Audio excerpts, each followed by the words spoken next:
Economic offences have been on the rise in the national capital as fraudsters are coming up with new and innovative methods to dupe people. At least 6 cases of check-related frauds have been reported in Noida, with a similar modus operandi used in each one of them. The Noida Cybercrime Cell is now assisting the Noida police in solving these cases, but so far they haven't been able to nab the fraudsters. Apurva joins me now with more details on this. Apurva, first tell us what is the modus operandi of this check fraud that you have now been reporting on.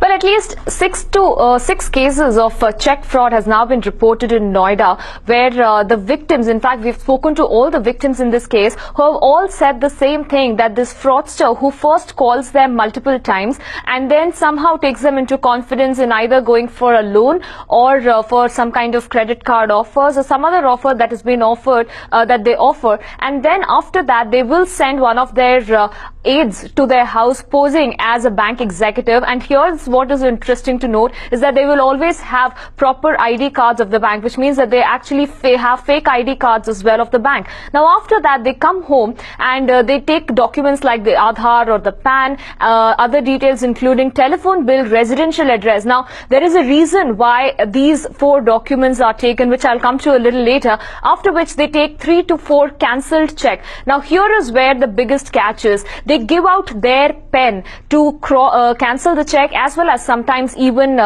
sign the check, after which they take all these documents, and then 4-5 days later the victim realizes that his phone is switched off. This is where the fraudster would have called the mobile service provider, given him details like the Aadhaar, PAN, details regarding a telephone bill, residential address, saying that the victim's phone has been stolen or there is some issue with the SIM and that SIM needs to be temporarily deactivated. When that SIM gets deactivated, that is when they take that check, the cancelled check, to the bank and they withdraw. Now the victim, in fact in this case, who went to the bank to question as to how can a cancelled check, how can 4,70,000 be withdrawn from his account, to his surprise he saw that the same check that he signed and cancelled was the check that was used to withdraw money.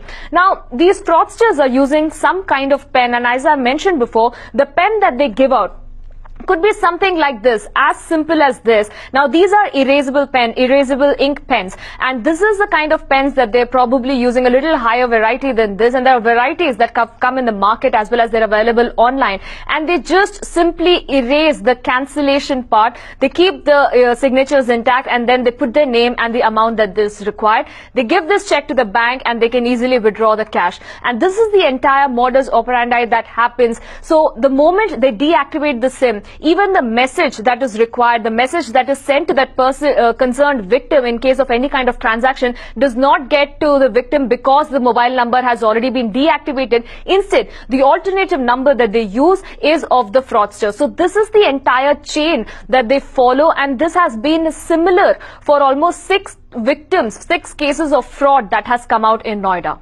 Right, Apurva, this is very scary, and I'm looking at footage over here of you writing on the check and then signing it off, and this is a pen that can be erased from what I can see. But tell us this means that essentially you cannot really hold anybody liable over here. You can't hold the bank liable, you can't hold you can't file a complaint because technically you have signed on the check and that check has been cashed.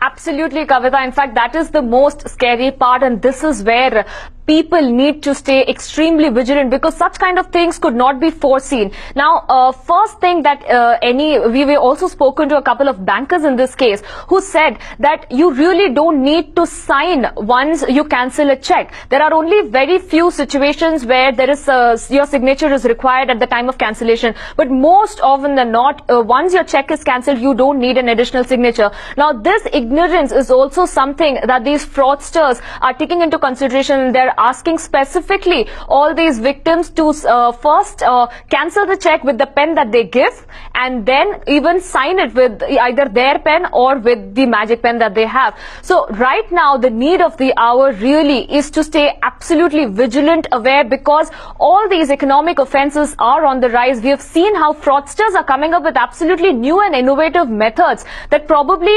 the concerned victim could not even foresee or could not even have a benefit of doubt at that point in time whether he's being duped or whether it's genuine, because these people come with authentic ID cards, and that point it is very difficult for the customer to actually believe that this is fraud that is happening with this with him. And it is only after 3, 4, 5 days when he realizes that there is something wrong, when his cell switches off, later on when he sees the bank details, that's when he realizes that a bulk of the amount has been actually taken off. So these are certain things that probably now the customers need to be very, very careful at a time when fraudsters are coming up with very, very innovative methods to dupe them.